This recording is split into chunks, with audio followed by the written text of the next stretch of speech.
우리는 매일 수만 가지 생각의 파도 속에서 살아갑니다. 기쁨의 생각, 슬픔의 생각, 분노와 후회의 생각들. 그 생각들이 모여 나라는 존재를 이루는 것만 같습니다. 하지만 과연 그럴까요? 내가 하는 생각이 정말 나일까요? 오늘 우리는 이 근원적인 질문에 대한 깊은 통찰을 찾아 긴 여행을 떠나보려 합니다. 이 지혜의 등불이 더 많은 분들의 마음에 닿을 수 있도록 잠시 시간을 내어 구독과 공유를 통해 자비를 실천해 주시면 이 가르침을 전하는 저희에게 큰 힘이 될 것입니다. 여러분의 그 마음 하나하나에 평온이 깃들기를 기원하며 오늘의 이야기를 시작하겠습니다.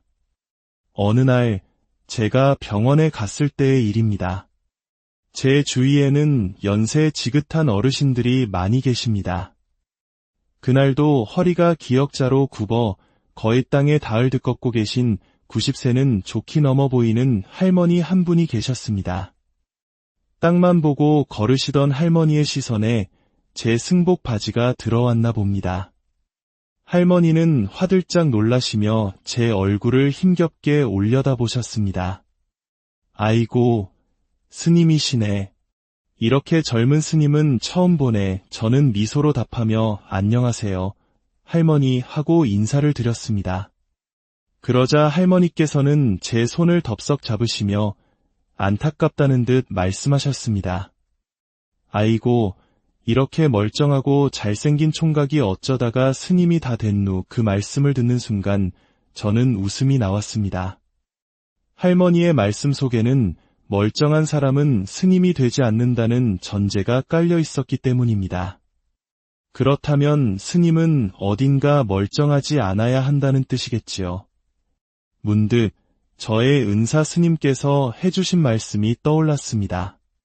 너의 가장 큰 약점이 무엇인지 아느냐? 바로 너의 젊음이다. 스님께서는 제가 아무리 깊고 올바른 진리를 이야기해도 사람들은 그저 새파랗게 젊은 중이 하는 소리로 들을 것이라 하셨습니다. 나이가 지긋한 노스님께서 하시는 똑같은 말씀이라도 젊은 제가 하는 말은 결코 그 무게를 가질 수 없을 거라고요. 그것은 사람들의 잘못도 저의 잘못도 아닌 어쩔 수 없는 세상의 이치라고 하셨죠. 하지만 저는 오늘 이 자리에 모인 여러분들은 다르다고 믿습니다. 여러분은 누가 이야기하는지에 귀를 기울이기보다 무엇을 이야기하는지에 집중할 수 있는 지혜로운 눈을 가지셨기 때문입니다. 말하는 이의 겉모습이 아니라 그 말이 가리키는 진실의 손가락 끝을 보실 수 있는 분들이라 생각합니다. 우리가 이 사실을 잊는 순간 우리는 아주 귀한 진리를 너무나 쉽게 놓쳐버릴 수 있습니다. 자, 그럼 본론으로 들어가 보겠습니다. 오늘 우리가 함께 탐험할 주제는 견해와 인식입니다. 조금 딱딱하게 들릴지 모르지만 우리 존재의 가장 깊은 곳을 들여다보는 흥미로운 여정이 될 것입니다. 제가 여기에 그림을 하나 그려보겠습니다. 자, 무엇이 보이시나요? 아마 대부분 코끼리라고 답하실 겁니다. 맞습니다. 코끼리가 보이죠. 기다란 코, 커다란 귀, 가느다란 다리. 하지만 여러분, 우리는 코끼리를 보기 위해 동시에 다른 무언가를 보고 있습니다. 바로 이 칠판입니다. 하지만 제가 무엇이 보이냐고 물었을 때 칠판이 보인다고 대답하신 분은 거의 없으셨을 겁니다. 왜일까요? 너무나 당연해서 배경에 불과하다고 생각하기 때문입니다. 만약 제가 코끼리 대신 사슴이나 고양이를 그렸다면 여러분의 대답은 달라졌을 겁니다. 하지만 그때도 변하지 않는 것이 하나 있죠. 바로 칠판입니다. 그림은 계속해서 그려지고 지워지지만 칠판은 언제나 그 자리에 그대로 있습니다. 바로 이것이 오늘 이야기의 핵심입니다. 우리가 일반적으로 접하는 서양의 심리학은 대부분 그림에 대한 이야기입니다. 당신의 마음에 그려진 코끼리, 즉 분노, 슬픔, 불안이라는 감정의 그림을 분석하고 그 그림을 더 아름다운 그림으로 바꾸려고 노력합니다. 하지만 불교 심리학은 조금 다릅니다. 그림이 아니라 그림이 그려지는 바탕인 칠판 그 자체에 대해 이야기합니다. 코끼리라는 그림이 지워져도 칠판은 사라지지 않습니다. 마찬가지로 우리 마음속의 분노, 증오, 사랑, 그리움과 같은 수많은 감정들은 칠판 위에 그려진 그림과 같습니다. 그것들은 본래부터 있던 것이 아니라 어떤 계기로 인해 그려진 것들입니다. 우리가 잠들어 있을 때는 아무런 감정이 없습니다. 하지만 아침에 눈을 뜨고 세상을 인식하는 순간부터 수많은 생각과 감정들이 일어나기 시작합니다. 그것들은 바로 칠판 위에 그려지는 그림들입니다. 아무리 훌륭하고 고귀한 생각이라 할지라도 그것은 그림일 뿐 칠판 그 자체는 아닙니다. 그렇다면 이 그림과 칠판을 부모와 자식에 비유해 볼까요? 어떤 그림이든 그려낼 수 있는 칠판은 부모와 같습니다. 그리고 그 칠판 위에서 생겨났다가 사라지는 그림들은 자식이라 할 수 있겠지요. 이 비유를 우리 자신에게 적용해 봅시다. 칠판 위에 그려지는 이 그림들, 이것이 바로 우리의 생각입니다. 그렇다면 여러분의 생각이 그려지는 이 칠판은 무엇이라고 불러야 할까요? 어떤 분은 마음이라 하고, 어떤 분은 정신, 또 어떤 분은 본성이라고 답하실 겁니다. 모두 좋은 대답입니다. 하지만 여기서 중요한 문제가 발생합니다. 우리가 각자 사용하는 마음, 정신이라는 단어의 정의가 모두 다르다는 것입니다.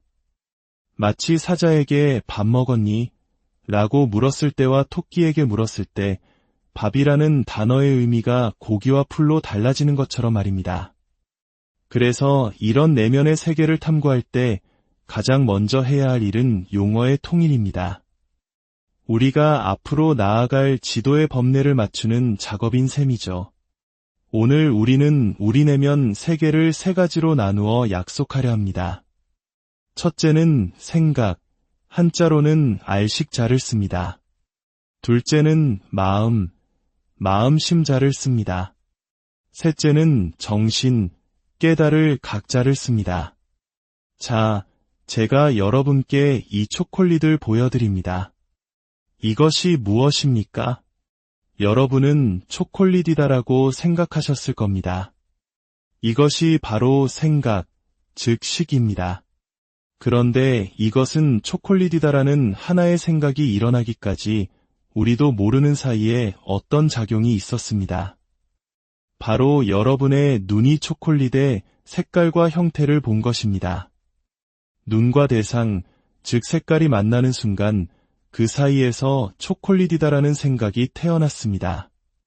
이것은 매우 중요한 원리입니다. 생각은 눈에서 나온 것도 아니고 초콜릿에서 나온 것도 아닙니다. 만약 눈에서 생각이 나온다면 눈만 있으면 캄캄한 어둠 속에서도 형형색색을 볼 수 있어야 합니다. 만약 초콜릿에서 생각이 나온다면 눈을 감고 있어도 초콜릿에 대한 생각을 할 수 있어야 합니다. 하지만 그렇지 않죠. 생각은 오직 눈과 색깔이라는 두 가지 조건이 만났을 때만 일어납니다. 이를 불교에서는 인연의 법칙이라고 합니다. 눈이라는 인과 색깔이라는 연이 만나 생각이란 결과를 낳는 것입니다. 마치 아버지와 어머니가 만나야 자식이 태어나는 것과 같은 이치입니다. 그렇다면 이 생각이라는 자식은 도대체 어디서 온 것일까요? 눈에 있었을까요? 색깔에 있었을까요? 알 수 없습니다. 우리는 매 순간 생각을 사용하고 생각에 올라타고 생각으로 살아가면서도 정작 그 생각이 어디서 와서 어디로 사라지는지는 단 한 번도 궁금해하지 않았습니다. 허공 속에서 동쪽으로 서쪽으로 바쁘게 오가면서 허공을 찾고 있다고 말하는 사람처럼 어리석은 셈입니다. 여러분이 대답을 못하시는 것은 당연합니다. 인류의 위대한 스승이신 석가모니 부처님께서도 이렇게 말씀하셨기 때문입니다. 생각은 그 나온 곳과 사라지는 곳을 알 수 없다. 이 말은 무슨 뜻일까요? 부모가 없는 자식이 존재할 수 없듯이 어디서 와서 어디로 가는지 알 수 없는 생각 역시 실제하는 독립적인 존재가 아니라는 뜻입니다. 제가 손뼉을 쳐보겠습니다. 이 박수 소리는 왼손에서 났습니까? 오른손에서 났습니까? 둘 다 아닙니다. 오직 두 손이 마주쳤을 때만 잠시 나타났다가 사라질 뿐입니다. 우리의 생각도 이 박수 소리와 같습니다. 인연이 마주쳤을 때 잠시 있는 것처럼 느껴지지만 본래부터 존재하는 실체는 아니라는 것입니다. 이것이 왜 중요할까요? 우리는 지금까지 우리의 생각이 진실하다고 믿고 살아왔기 때문입니다. 나를 괴롭히는 그 생각, 나를 우울하게 만드는 그 생각이 실제한다고 믿었기에 우리는 고통받았습니다.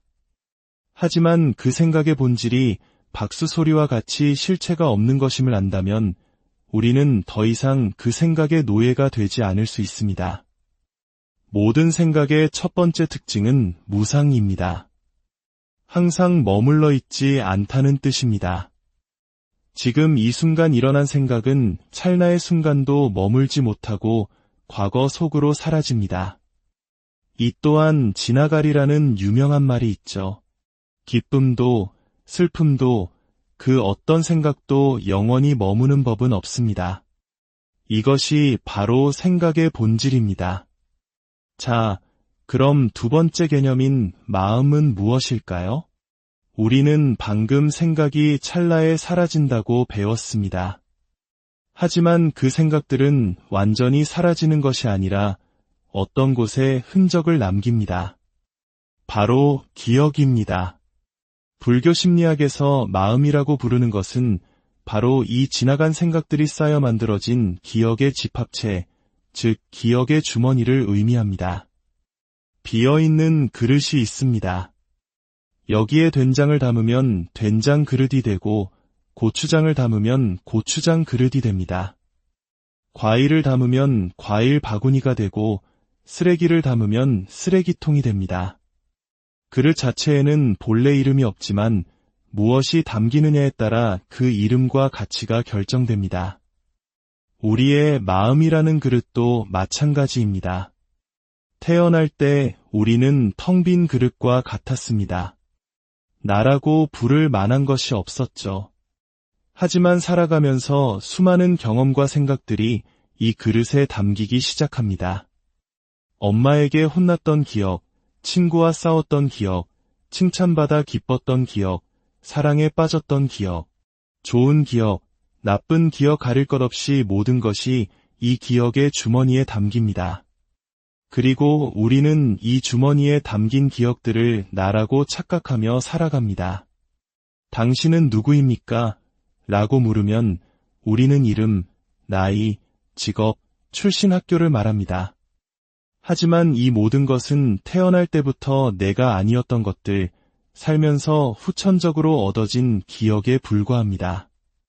경전에는 이런 비유가 나옵니다. 어떤 남자가 너무나 사랑하던 아내가 죽자 그 유골을 항아리에 담아 품에 안고 다녔습니다.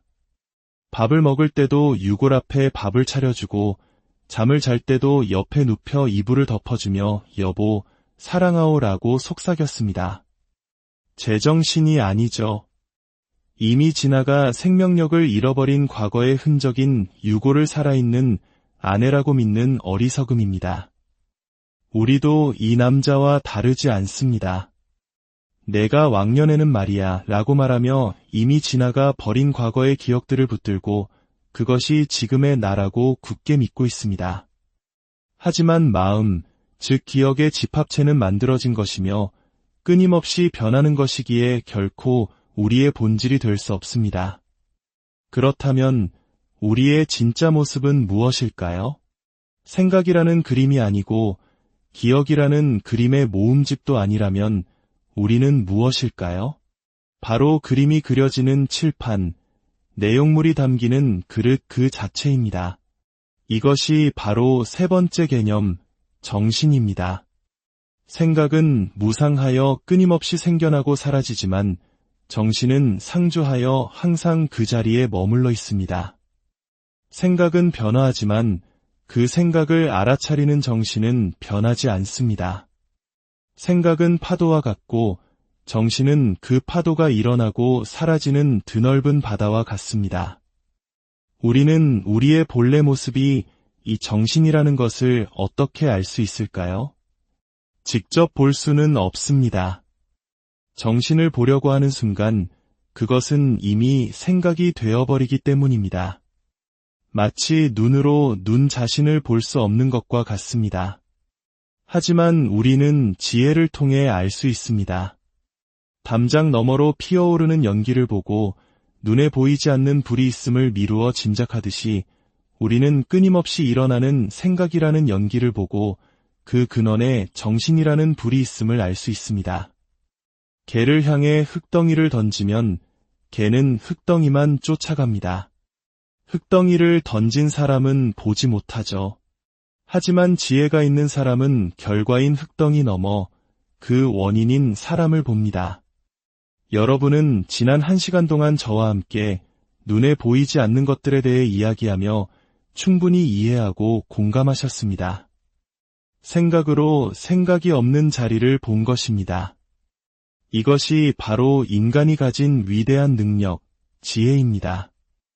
이것을 아는 사람은 자유롭습니다. 슬픔이 일어나도 내가 슬프다가 아니라 슬픔이라는 생각이 일어났구나라고 알아차립니다. 분노가 치밀어도 나는 화가 났다가 아니라 분노라는 감정이 나를 지나가는구나라고 볼 수 있습니다. 슬픔이 느껴졌다면 여러분은 적어도 슬픔 그 자체는 아닙니다. 슬픔을 아는 존재입니다. 행복이 느껴졌다면 여러분은 행복이 아니라 행복을 느끼는 존재입니다. 여러분의 진짜 모습은 슬픔과 기쁨, 그 양쪽 모두를 떠나 초월해 있습니다. 그 모든 것을 그저 바라보고 있는 맑고 고요한 정신, 그것이 바로 여러분의 본래 모습입니다. 오늘의 긴 이야기는 하나의 결론으로 향합니다. 여러분은 여러분의 생각이 아닙니다. 여러분은 여러분의 기억도 마음도 아닙니다.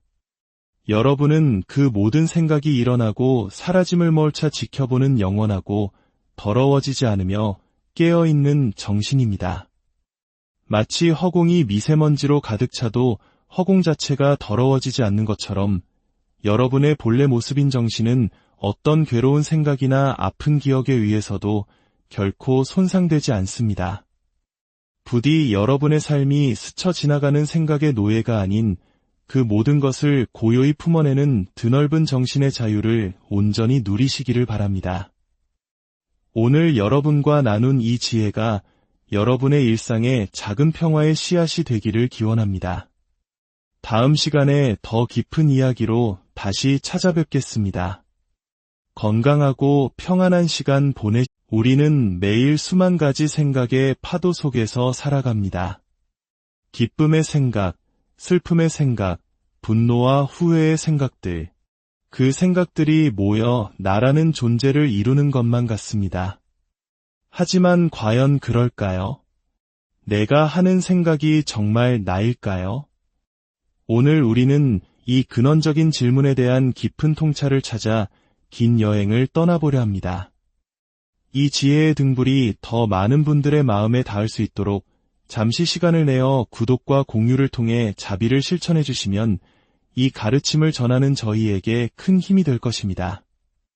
여러분의 그 마음 하나하나에 평온이 깃들기를 기원하며 오늘의 이야기를 시작하겠습니다. 어느 날 제가 병원에 갔을 때의 일입니다. 제 주위에는 연세 지긋한 어르신들이 많이 계십니다. 그날도 허리가 기역자로 굽어 거의 땅에 닿을 듯 걷고 계신 90세는 좋게 넘어 보이는 할머니 한 분이 계셨습니다. 땅만 보고 걸으시던 할머니의 시선에 제 승복 바지가 들어왔나 봅니다. 할머니는 화들짝 놀라시며 제 얼굴을 힘겹게 올려다보셨습니다. 아이고, 스님이시네. 이렇게 젊은 스님은 처음 보네. 저는 미소로 답하며 안녕하세요, 할머니 하고 인사를 드렸습니다. 그러자 할머니께서는 제 손을 덥석 잡으시며 안타깝다는 듯 말씀하셨습니다. 아이고, 이렇게 멀쩡하고 잘생긴 총각이 어쩌다가 스님이 다 됐누. 그 말씀을 듣는 순간 저는 웃음이 나왔습니다. 할머니의 말씀 속에는 멀쩡한 사람은 스님이 되지 않는다는 전제가 깔려 있었기 때문입니다. 그렇다면 스님은 어딘가 멀쩡하지 않아야 한다는 뜻이겠지요. 문득 저의 은사 스님께서 해주신 말씀이 떠올랐습니다. 너의 가장 큰 약점이 무엇인지 아느냐? 바로 너의 젊음이다. 스님께서는 제가 아무리 깊고 올바른 진리를 이야기해도 사람들은 그저 새파랗게 젊은 중이 하는 소리로 들을 것이라 하셨습니다. 나이가 지긋한 노스님께서 하시는 똑같은 말씀이라도 젊은 제가 하는 말은 결코 그 무게를 가질 수 없을 거라고요. 그것은 사람들의 잘못도 저의 잘못도 아닌 어쩔 수 없는 세상의 이치라고 하셨죠. 하지만 저는 오늘 이 자리에 모인 여러분들은 다르다고 믿습니다. 여러분은 누가 이야기하는지에 귀를 기울이기보다 무엇을 이야기하는지에 집중할 수 있는 지혜로운 눈을 가지셨기 때문입니다. 말하는 이의 겉모습이 아니라 그 말이 가리키는 진실의 손가락 끝을 보실 수 있는 분들이라 생각합니다. 우리가 이 사실을 잊는 순간 우리는 아주 귀한 진리를 너무나 쉽게 놓쳐버릴 수 있습니다. 자, 그럼 본론으로 들어가 보겠습니다. 오늘 우리가 함께 탐험할 주제는 견해와 인식입니다. 조금 딱딱하게 들릴지 모르지만 우리 존재의 가장 깊은 곳을 들여다보는 흥미로운 여정이 될 것입니다. 제가 여기에 그림을 하나 그려보겠습니다. 자, 무엇이 보이시나요? 아마 대부분 코끼리라고 답하실 겁니다. 맞습니다. 코끼리가 보이죠. 기다란 코, 커다란 귀, 가느다란 다리. 하지만 여러분, 우리는 코끼리를 보기 위해 동시에 다른 무언가를 보고 있습니다. 바로 이 칠판입니다. 하지만 제가 무엇이 보이냐고 물었을 때 칠판이 보인다고 대답하신 분은 거의 없으셨을 겁니다. 왜일까요? 너무나 당연해서 배경에 불과하다고 생각하기 때문입니다. 만약 제가 코끼리 대신 사슴이나 고양이를 그렸다면 여러분의 대답은 달라졌을 겁니다. 하지만 그때도 변하지 않는 것이 하나 있죠. 바로 칠판입니다. 그림은 계속해서 그려지고 지워지지만 칠판은 언제나 그 자리에 그대로 있습니다. 바로 이것이 오늘 이야기의 핵심입니다. 우리가 일반적으로 접하는 서양의 심리학은 대부분 그림에 대한 이야기입니다. 당신의 마음에 그려진 코끼리, 즉 분노, 슬픔, 불안이라는 감정의 그림을 분석하고 그 그림을 더 아름다운 그림으로 바꾸려고 노력합니다. 하지만 불교 심리학은 조금 다릅니다. 그림이 아니라 그림이 그려지는 바탕인 칠판 그 자체에 대해 이야기합니다. 코끼리라는 그림이 지워져도 칠판은 사라지지 않습니다. 마찬가지로 우리 마음속의 분노, 증오, 사랑, 그리움과 같은 수많은 감정들은 칠판 위에 그려진 그림과 같습니다. 그것들은 본래부터 있던 것이 아니라 어떤 계기로 인해 그려진 것들입니다. 우리가 잠들어 있을 때는 아무런 감정이 없습니다. 하지만 아침에 눈을 뜨고 세상을 인식하는 순간부터 수많은 생각과 감정들이 일어나기 시작합니다. 그것들은 바로 칠판 위에 그려지는 그림들입니다. 아무리 훌륭하고 고귀한 생각이라 할지라도 그것은 그림일 뿐 칠판 그 자체는 아닙니다. 그렇다면 이 그림과 칠판을 부모와 자식에 비유해 볼까요? 어떤 그림이든 그려낼 수 있는 칠판은 부모와 같습니다. 그리고 그 칠판 위에서 생겨났다가 사라지는 그림들은 자식이라 할 수 있겠지요. 이 비유를 우리 자신에게 적용해 봅시다. 칠판 위에 그려지는 이 그림들, 이것이 바로 우리의 생각입니다. 그렇다면 여러분의 생각이 그려지는 이 칠판은 무엇이라고 불러야 할까요? 어떤 분은 마음이라 하고, 어떤 분은 정신, 또 어떤 분은 본성이라고 답하실 겁니다. 모두 좋은 대답입니다. 하지만 여기서 중요한 문제가 발생합니다. 우리가 각자 사용하는 마음, 정신이라는 단어의 정의가 모두 다르다는 것입니다. 마치 사자에게 밥 먹었니? 라고 물었을 때와 토끼에게 물었을 때 밥이라는 단어의 의미가 고기와 풀로 달라지는 것처럼 말입니다. 그래서 이런 내면의 세계를 탐구할 때 가장 먼저 해야 할 일은 용어의 통일입니다. 우리가 앞으로 나아갈 지도의 법례를 맞추는 작업인 셈이죠. 오늘 우리는 우리 내면 세계를 세 가지로 나누어 약속하려 합니다. 첫째는 생각, 한자로는 알식자를 씁니다. 둘째는 마음, 마음심자를 씁니다. 셋째는 정신, 깨달을 각자를 씁니다. 자, 제가 여러분께 이 초콜릿을 보여드립니다. 이것이 무엇입니까? 여러분은 초콜릿이다라고 생각하셨을 겁니다. 이것이 바로 생각, 즉 식입니다. 그런데 이것은 초콜릿이다라는 하나의 생각이 일어나기까지 우리도 모르는 사이에 어떤 작용이 있었습니다. 바로 여러분의 눈이 초콜릿의 색깔과 형태를 본 것입니다. 눈과 대상, 즉 색깔이 만나는 순간 그 사이에서 초콜릿이다라는 생각이 태어났습니다. 이것은 매우 중요한 원리입니다. 생각은 눈에서 나온 것도 아니고 초콜릿에서 나온 것도 아닙니다. 만약 눈에서 생각이 나온다면 눈만 있으면 캄캄한 어둠 속에서도 형형색색을 볼 수 있어야 합니다. 만약 초콜릿에서 생각이 나온다면 눈을 감고 있어도 초콜릿에 대한 생각을 할 수 있어야 합니다. 하지만 그렇지 않죠. 생각은 오직 눈과 색깔이라는 두 가지 조건이 만났을 때만 일어납니다. 이를 불교에서는 인연의 법칙이라고 합니다. 눈이라는 인과 색깔이라는 연이 만나 생각이란 결과를 낳는 것입니다. 마치 아버지와 어머니가 만나야 자식이 태어나는 것과 같은 이치입니다.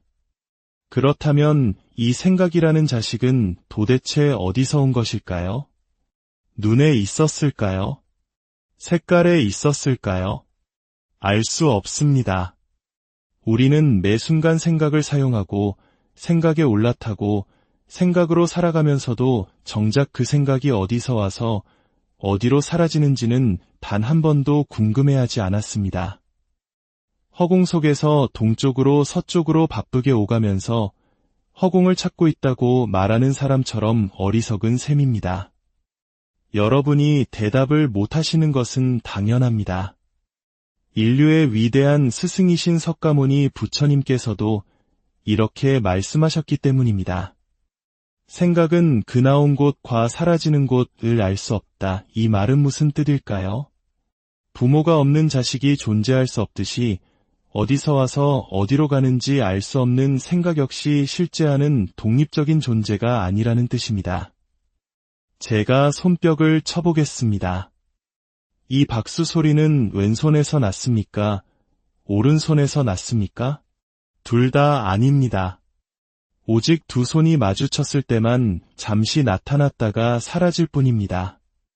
우리의 생각도 이 박수 소리와 같습니다. 인연이 마주쳤을 때 잠시 있는 것처럼 느껴지지만 본래부터 존재하는 실체는 아니라는 것입니다.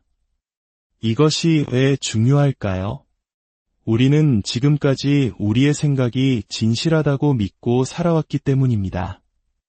나를 괴롭히는 그 생각, 나를 우울하게 만드는 그 생각이 실제한다고 믿었기에 우리는 고통받았습니다. 하지만 그 생각의 본질이 박수 소리와 같이 실체가 없는 것임을 안다면 우리는 더 이상 그 생각의 노예가 되지 않을 수 있습니다. 모든 생각의 첫 번째 특징은 무상입니다. 항상 머물러 있지 않다는 뜻입니다. 지금 이 순간 일어난 생각은 찰나의 순간도 머물지 못하고 과거 속으로 사라집니다. 이 또한 지나가리라는 유명한 말이 있죠. 기쁨도 슬픔도 그 어떤 생각도 영원히 머무는 법은 없습니다. 이것이 바로 생각의 본질입니다. 자, 그럼 두 번째 개념인 마음은 무엇일까요? 우리는 방금 생각이 찰나에 사라진다고 배웠습니다. 하지만 그 생각들은 완전히 사라지는 것이 아니라 어떤 곳에 흔적을 남깁니다. 바로 기억입니다.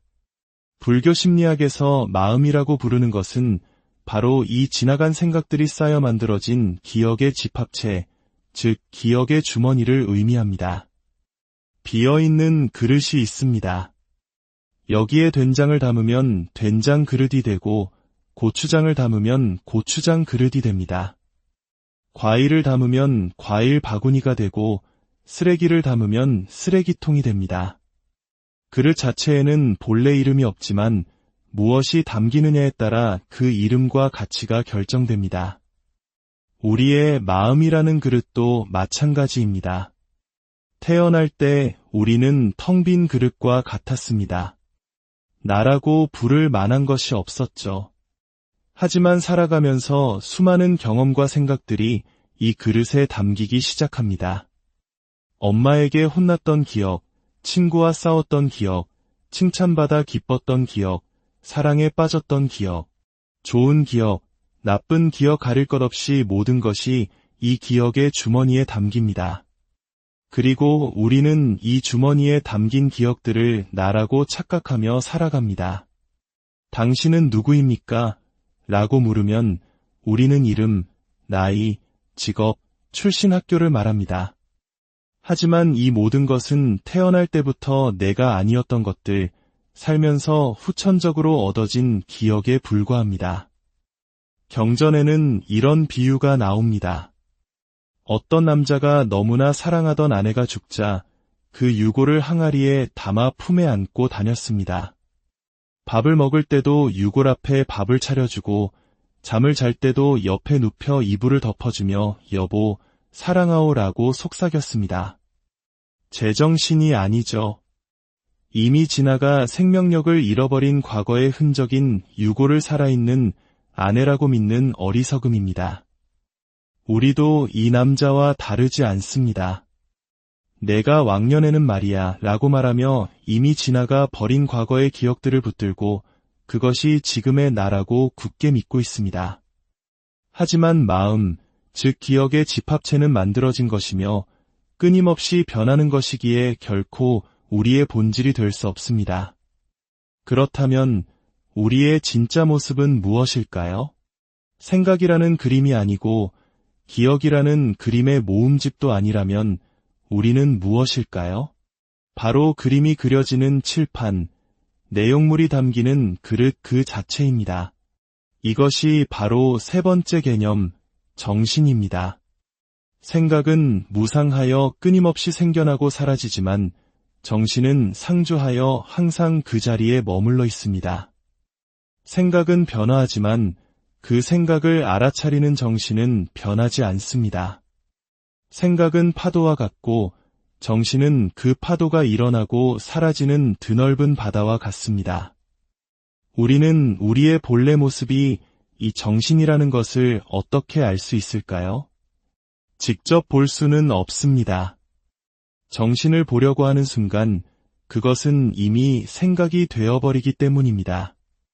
마치 눈으로 눈 자신을 볼 수 없는 것과 같습니다. 하지만 우리는 지혜를 통해 알 수 있습니다. 담장 너머로 피어오르는 연기를 보고 눈에 보이지 않는 불이 있음을 미루어 짐작하듯이 우리는 끊임없이 일어나는 생각이라는 연기를 보고 그 근원에 정신이라는 불이 있음을 알 수 있습니다. 개를 향해 흙덩이를 던지면 개는 흙덩이만 쫓아갑니다. 흙덩이를 던진 사람은 보지 못하죠. 하지만 지혜가 있는 사람은 결과인 흙덩이 넘어 그 원인인 사람을 봅니다. 여러분은 지난 1시간 동안 저와 함께 눈에 보이지 않는 것들에 대해 이야기하며 충분히 이해하고 공감하셨습니다. 생각으로 생각이 없는 자리를 본 것입니다. 이것이 바로 인간이 가진 위대한 능력, 지혜입니다. 이것을 아는 사람은 자유롭습니다. 슬픔이 일어나도 내가 슬프다가 아니라 슬픔이라는 생각이 일어났구나라고 알아차립니다. 분노가 치밀어도 나는 화가 났다가 아니라 분노라는 감정이 나를 지나가는구나라고 볼 수 있습니다. 슬픔이 느껴졌다면 여러분은 적어도 슬픔 그 자체는 아닙니다. 슬픔을 아는 존재입니다. 행복이 느껴졌다면 여러분은 행복이 아니라 행복을 느끼는 존재입니다. 여러분의 진짜 모습은 슬픔과 기쁨, 그 양쪽 모두를 떠나 초월해 있습니다. 그 모든 것을 그저 바라보고 있는 맑고 고요한 정신, 그것이 바로 여러분의 본래 모습입니다. 오늘의 긴 이야기는 하나의 결론으로 향합니다. 여러분은 여러분의 생각이 아닙니다. 여러분은 여러분의 기억도 마음도 아닙니다. 여러분은 그 모든 생각이 일어나고 사라짐을 멀차 지켜보는 영원하고 더러워지지 않으며 깨어있는 정신입니다. 마치 허공이 미세먼지로 가득 차도 허공 자체가 더러워지지 않는 것처럼 여러분의 본래 모습인 정신은 어떤 괴로운 생각이나 아픈 기억에 의해서도 결코 손상되지 않습니다. 부디 여러분의 삶이 스쳐 지나가는 생각의 노예가 아닌 그 모든 것을 고요히 품어내는 드넓은 정신의 자유를 온전히 누리시기를 바랍니다. 오늘 여러분과 나눈 이 지혜가 여러분의 일상에 작은 평화의 씨앗이 되기를 기원합니다. 다음 시간에 더 깊은 이야기로 다시 찾아뵙겠습니다.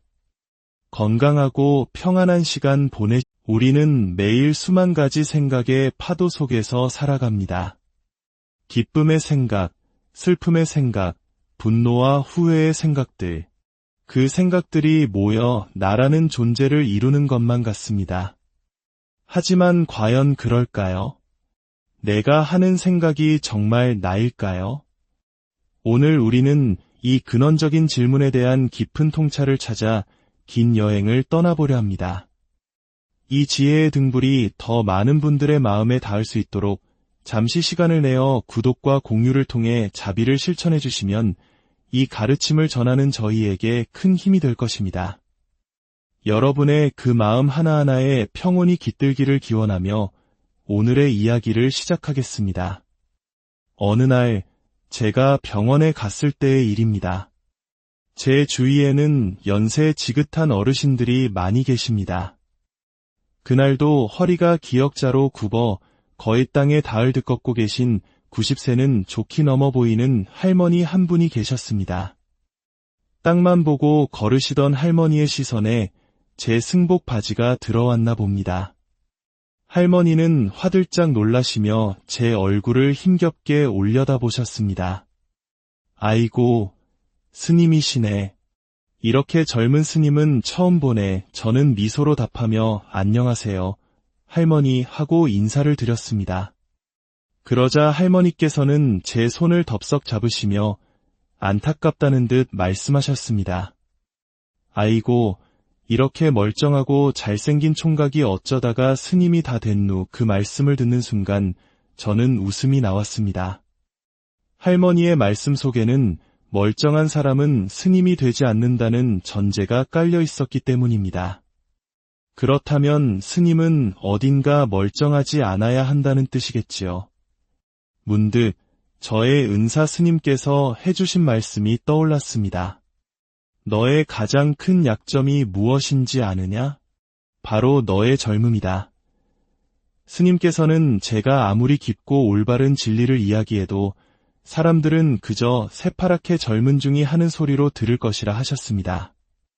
나이가 지긋한 노스님께서 하시는 똑같은 말씀이라도 젊은 제가 하는 말은 결코 그 무게를 가질 수 없을 거라고요. 그것은 사람들의 잘못도 저의 잘못도 아닌 어쩔 수 없는 세상의 이치라고 하셨죠. 하지만 저는 오늘 이 자리에 모인 여러분들은 다르다고 믿습니다. 여러분은 누가 이야기하는지에 귀를 기울이기보다 무엇을 이야기하는지에 집중할 수 있는 지혜로운 눈을 가지셨기 때문입니다. 말하는 이의 겉모습이 아니라 그 말이 가리키는 진실의 손가락 끝을 보실 수 있는 분들이라 생각합니다. 우리가 이 사실을 잊는 순간 우리는 아주 귀한 진리를 너무나 쉽게 놓쳐버릴 수 있습니다. 자, 그럼 본론으로 들어가 보겠습니다. 오늘 우리가 함께 탐험할 주제는 견해와 인식입니다. 조금 딱딱하게 들릴지 모르지만 우리 존재의 가장 깊은 곳을 들여다보는 흥미로운 여정이 될 것입니다. 제가 여기에 그림을 하나 그려보겠습니다. 자, 무엇이 보이시나요? 아마 대부분 코끼리라고 답하실 겁니다. 맞습니다. 코끼리가 보이죠. 기다란 코, 커다란 귀, 가느다란 다리. 하지만 여러분, 우리는 코끼리를 보기 위해 동시에 다른 무언가를 보고 있습니다. 바로 이 칠판입니다. 하지만 제가 무엇이 보이냐고 물었을 때 칠판이 보인다고 대답하신 분은 거의 없으셨을 겁니다. 왜일까요? 너무나 당연해서 배경에 불과하다고 생각하기 때문입니다. 만약 제가 코끼리 대신 사슴이나 고양이를 그렸다면 여러분의 대답은 달라졌을 겁니다. 하지만 그때도 변하지 않는 것이 하나 있죠. 바로 칠판입니다. 그림은 계속해서 그려지고 지워지지만 칠판은 언제나 그 자리에 그대로 있습니다. 바로 이것이 오늘 이야기의 핵심입니다. 우리가 일반적으로 접하는 서양의 심리학은 대부분 그림에 대한 이야기입니다. 당신의 마음에 그려진 코끼리, 즉 분노, 슬픔, 불안이라는 감정의 그림을 분석하고 그 그림을 더 아름다운 그림으로 바꾸려고 노력합니다. 하지만 불교 심리학은 조금 다릅니다. 그림이 아니라 그림이 그려지는 바탕인 칠판 그 자체에 대해 이야기합니다. 코끼리라는 그림이 지워져도 칠판은 사라지지 않습니다. 마찬가지로 우리 마음속의 분노, 증오, 사랑, 그리움과 같은 수많은 감정들은 칠판 위에 그려진 그림과 같습니다. 그것들은 본래부터 있던 것이 아니라 어떤 계기로 인해 그려진 것들입니다. 우리가 잠들어 있을 때는 아무런 감정이 없습니다. 하지만 아침에 눈을 뜨고 세상을 인식하는 순간부터 수많은 생각과 감정들이 일어나기 시작합니다. 그것들은 바로 칠판 위에 그려지는 그림들입니다. 아무리 훌륭하고 고귀한 생각이라 할지라도 그것은 그림일 뿐 칠판 그 자체는 아닙니다. 그렇다면 이 그림과 칠판을 부모와 자식에 비유해 볼까요? 어떤 그림이든 그려낼 수 있는 칠판은 부모와 같습니다. 그리고 그 칠판 위에서 생겨났다가 사라지는 그림들은 자식이라 할 수 있겠지요. 이 비유를 우리 자신에게 적용해 봅시다. 칠판 위에 그려지는 이 그림들, 이것이 바로 우리의 생각입니다. 그렇다면 여러분의 생각이 그려지는 이 칠판은 무엇이라고 불러야 할까요? 어떤 분은 마음이라 하고 어떤 분은 정신, 또 어떤 분은 본성이라고 답하실 겁니다. 모두 좋은 대답입니다. 하지만 여기서 중요한 문제가 발생합니다. 우리가 각자 사용하는 마음, 정신이라는 단어의 정의가 모두 다르다는 것입니다. 마치 사자에게 밥 먹었니? 라고 물었을 때와 토끼에게 물었을 때 밥이라는 단어의 의미가 고기와 풀로 달라지는 것처럼 말입니다. 그래서 이런 내면의 세계를 탐구할 때 가장 먼저 해야 할 일은 용어의 통일입니다. 우리가 앞으로 나아갈 지도의 법례를 맞추는 작업인 셈이죠. 오늘 우리는 우리 내면 세계를 세 가지로 나누어 약속하려 합니다. 첫째는 생각, 한자로는 알식자를 씁니다. 둘째는 마음, 마음심자를 씁니다. 셋째는 정신, 깨달을 각자를 씁니다. 자, 제가 여러분께 이 초콜릿을 보여드립니다. 이것이 무엇입니까? 여러분은 초콜릿이다라고 생각하셨을 겁니다. 이것이 바로 생각, 즉 식입니다. 그런데 이것은 초콜릿이다라는 하나의 생각이 일어나기까지 우리도 모르는 사이에 어떤 작용이 있었습니다. 바로 여러분의 눈이 초콜릿의 색깔과 형태를 본 것입니다. 눈과 대상, 즉 색깔이 만나는 순간 그 사이에서 초콜릿이다라는 생각이 태어났습니다. 이것은 매우 중요한 원리입니다. 생각은 눈에서 나온 것도 아니고 초콜릿에서 나온 것도 아닙니다. 만약 눈에서 생각이 나온다면 눈만 있으면 캄캄한 어둠 속에서도 형형색색을 볼 수 있어야 합니다. 만약 초콜릿에서 생각이 나온다면 눈을 감고 있어도 초콜릿에 대한 생각을 할 수 있어야 합니다. 하지만 그렇지 않죠. 생각은 오직 눈과 색깔이라는 두 가지 조건이 만났을 때만 일어납니다. 이를 불교에서는 인연의 법칙이라고 합니다. 눈이라는 인과 색깔이라는 연이 만나 생각이란 결과를 낳는 것입니다. 마치 아버지와 어머니가 만나야 자식이 태어나는 것과 같은 이치입니다. 그렇다면 이 생각이라는 자식은 도대체 어디서 온 것일까요? 눈에 있었을까요? 색깔에 있었을까요? 알 수 없습니다. 우리는 매 순간 생각을 사용하고 생각에 올라타고 생각으로 살아가면서도 정작 그 생각이 어디서 와서 어디로 사라지는지는 단 한 번도 궁금해하지 않았습니다. 허공 속에서 동쪽으로 서쪽으로 바쁘게 오가면서 허공을 찾고 있다고 말하는 사람처럼 어리석은 셈입니다. 여러분이 대답을 못하시는 것은 당연합니다. 인류의 위대한 스승이신 석가모니 부처님께서도 이렇게 말씀하셨기 때문입니다. 생각은 그 나온 곳과 사라지는 곳을 알 수 없다. 이 말은 무슨 뜻일까요? 부모가 없는 자식이 존재할 수 없듯이 어디서 와서 어디로 가는지 알 수 없는 생각 역시 실제하는 독립적인 존재가 아니라는 뜻입니다. 제가 손뼉을 쳐보겠습니다. 이 박수 소리는 왼손에서 났습니까? 오른손에서 났습니까? 둘 다 아닙니다. 오직 두 손이 마주쳤을 때만 잠시 나타났다가 사라질 뿐입니다. 우리의 생각도 이 박수 소리와 같습니다. 인연이 마주쳤을 때 잠시 있는 것처럼 느껴지지만 본래부터 존재하는 실체는 아니라는 것입니다. 이것이 왜 중요할까요?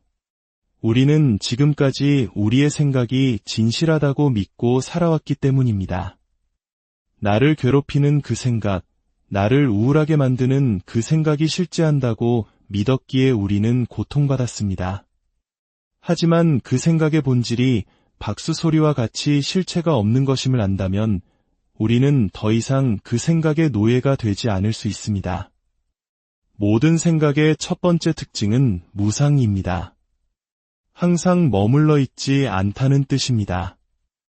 지금 이 순간 일어난 생각은 찰나의 순간도 머물지 못하고 과거 속으로 사라집니다. 이 또한 지나가리라는 유명한 말이 있죠. 기쁨도 슬픔도 그 어떤 생각도 영원히 머무는 법은 없습니다. 이것이 바로 생각의 본질입니다. 자, 그럼 두 번째 개념인 마음은 무엇일까요? 우리는 방금 생각이 찰나에 사라진다고 배웠습니다. 하지만 그 생각들은 완전히 사라지는 것이 아니라 어떤 곳에 흔적을 남깁니다. 바로 기억입니다. 불교 심리학에서 마음이라고 부르는 것은 바로 이 지나간 생각들이 쌓여 만들어진 기억의 집합체, 즉 기억의 주머니를 의미합니다. 비어있는 그릇이 있습니다. 여기에 된장을 담으면 된장 그릇이 되고 고추장을 담으면 고추장 그릇이 됩니다. 과일을 담으면 과일 바구니가 되고 쓰레기를 담으면 쓰레기통이 됩니다. 그릇 자체에는 본래 이름이 없지만 무엇이 담기느냐에 따라 그 이름과 가치가 결정됩니다. 우리의 마음이라는 그릇도 마찬가지입니다. 태어날 때 우리는 텅 빈 그릇과 같았습니다. 나라고 부를 만한 것이 없었죠. 하지만 살아가면서 수많은 경험과 생각들이 이 그릇에 담기기 시작합니다. 엄마에게 혼났던 기억, 친구와 싸웠던 기억, 칭찬받아 기뻤던 기억, 사랑에 빠졌던 기억, 좋은 기억, 나쁜 기억 가릴 것 없이 모든 것이 이 기억의 주머니에 담깁니다. 그리고 우리는 이 주머니에 담긴 기억들을 나라고 착각하며 살아갑니다. 당신은 누구입니까? 라고 물으면 우리는 이름, 나이, 직업, 출신 학교를 말합니다. 하지만 이 모든 것은 태어날 때부터 내가 아니었던 것들, 살면서 후천적으로 얻어진 기억에 불과합니다. 경전에는 이런 비유가 나옵니다. 어떤 남자가 너무나 사랑하던 아내가 죽자 그 유골을 항아리에 담아 품에 안고 다녔습니다. 밥을 먹을 때도 유골 앞에 밥을 차려주고 잠을 잘 때도 옆에 눕혀 이불을 덮어주며 여보, 사랑하오라고 속삭였습니다. 제정신이 아니죠. 이미 지나가 생명력을 잃어버린 과거의 흔적인 유골을 살아있는 아내라고 믿는 어리석음입니다. 우리도 이 남자와 다르지 않습니다. 내가 왕년에는 말이야 라고 말하며 이미 지나가 버린 과거의 기억들을 붙들고 그것이 지금의 나라고 굳게 믿고 있습니다. 하지만 마음, 즉 기억의 집합체는 만들어진 것이며 끊임없이 변하는 것이기에 결코 우리의 본질이 될 수 없습니다. 그렇다면 우리의 진짜 모습은 무엇일까요? 생각이라는 그림이 아니고 기억이라는 그림의 모음집도 아니라면 우리는 무엇일까요? 바로 그림이 그려지는 칠판, 내용물이 담기는 그릇 그 자체입니다. 이것이 바로 세 번째 개념, 정신입니다. 생각은 무상하여 끊임없이 생겨나고 사라지지만 정신은 상주하여 항상 그 자리에 머물러 있습니다. 생각은 변화하지만 그 생각을 알아차리는 정신은 변하지 않습니다. 생각은 파도와 같고 정신은 그 파도가 일어나고 사라지는 드넓은 바다와 같습니다. 우리는 우리의 본래 모습이 이 정신이라는 것을 어떻게 알 수 있을까요? 직접 볼 수는 없습니다. 정신을 보려고 하는 순간 그것은 이미 생각이 되어버리기 때문입니다. 마치 눈으로 눈 자신을 볼 수 없는 것과 같습니다. 하지만 우리는 지혜를 통해 알 수 있습니다. 담장 너머로 피어오르는 연기를 보고 눈에 보이지 않는 불이 있음을 미루어 짐작하듯이 우리는 끊임없이 일어나는 생각이라는 연기를 보고 그 근원에 정신이라는 불이 있음을 알 수 있습니다. 개를 향해 흙덩이를 던지면 개는 흙덩이만 쫓아갑니다. 흙덩이를 던진 사람은 보지 못하죠. 하지만 지혜가 있는 사람은 결과인 흙덩이 넘어 그 원인인 사람을 봅니다. 여러분은 지난 1시간 동안 저와 함께 눈에 보이지 않는 것들에 대해 이야기하며 충분히 이해하고 공감하셨습니다. 생각으로 생각이 없는 자리를 본 것입니다. 이것이 바로 인간이 가진 위대한 능력, 지혜입니다. 이것을 아는 사람은 자유롭습니다. 슬픔이 일어나도 내가 슬프다가 아니라 슬픔이라는 생각이 일어났구나라고 알아차립니다. 분노가 치밀어도 나는 화가 났다가 아니라 분노라는 감정이 나를 지나가는구나라고 볼 수 있습니다. 슬픔이 느껴졌다면 여러분은 적어도 슬픔 그 자체는 아닙니다. 슬픔을 아는 존재입니다. 행복이 느껴졌다면 여러분은 행복이 아니라 행복을 느끼는 존재입니다. 여러분의 진짜 모습은 슬픔과 기쁨, 그 양쪽 모두를 떠나 초월해 있습니다. 그 모든 것을 그저 바라보고 있는 맑고 고요한 정신, 그것이 바로 여러분의 본래 모습입니다. 오늘의 긴 이야기는 하나의 결론으로 향합니다. 여러분은 여러분의 생각이 아닙니다. 여러분은 여러분의 기억도 마음도 아닙니다. 여러분은 그 모든 생각이 일어나고 사라짐을 멀차 지켜보는 영원하고 더러워지지 않으며 깨어있는 정신입니다. 마치 허공이 미세먼지로 가득 차도 허공 자체가 더러워지지 않는 것처럼 여러분의 본래 모습인 정신은 어떤 괴로운 생각이나 아픈 기억에 의해서도 결코 손상되지 않습니다. 부디 여러분의 삶이 스쳐 지나가는 생각의 노예가 아닌 그 모든 것을 고요히 품어내는 드넓은 정신의 자유를 온전히 누리시기를 바랍니다. 오늘 여러분과 나눈 이 지혜가 여러분의 일상에 작은 평화의 씨앗이 되기를 기원합니다. 다음 시간에 더 깊은 이야기로 다시 찾아뵙겠습니다. 건강하고 평안한 시간 우리는 매일 수만 가지 생각의 파도 속에서 살아갑니다. 기쁨의 생각, 슬픔의 생각, 분노와 후회의 생각들. 그 생각들이 모여 나라는 존재를 이루는 것만 같습니다. 하지만 과연 그럴까요? 내가 하는 생각이 정말 나일까요? 오늘 우리는 이 근원적인 질문에 대한 깊은 통찰을 찾아 긴 여행을 떠나보려 합니다.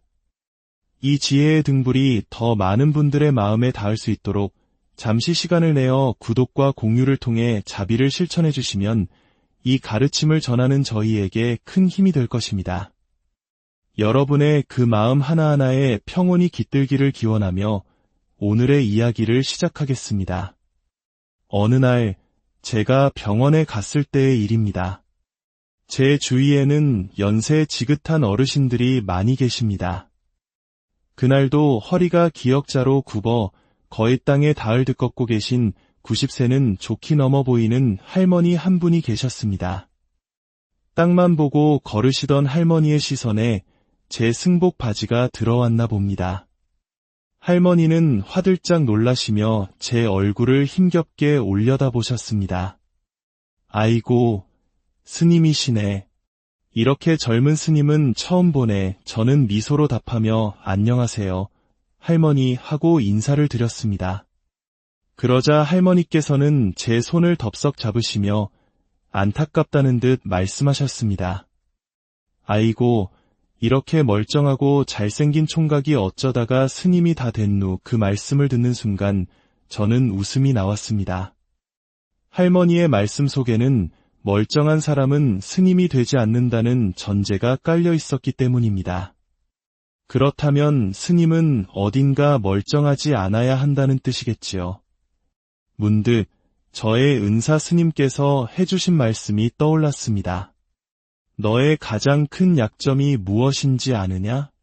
바로 너의 젊음이다. 스님께서는 제가 아무리 깊고 올바른 진리를 이야기해도 사람들은 그저 새파랗게 젊은 중이 하는 소리로 들을 것이라 하셨습니다. 나이가 지긋한 노스님께서 하시는 똑같은 말씀이라도 젊은 제가 하는 말은 결코 그 무게를 가질 수 없을 거라고요. 그것은 사람들의 잘못도 저의 잘못도 아닌 어쩔 수 없는 세상의 이치라고 하셨죠. 하지만 저는 오늘 이 자리에 모인 여러분들은 다르다고 믿습니다. 여러분은 누가 이야기하는지에 귀를 기울이기보다 무엇을 이야기하는지에 집중할 수 있는 지혜로운 눈을 가지셨기 때문입니다. 말하는 이의 겉모습이 아니라 그 말이 가리키는 진실의 손가락 끝을 보실 수 있는 분들이라 생각합니다.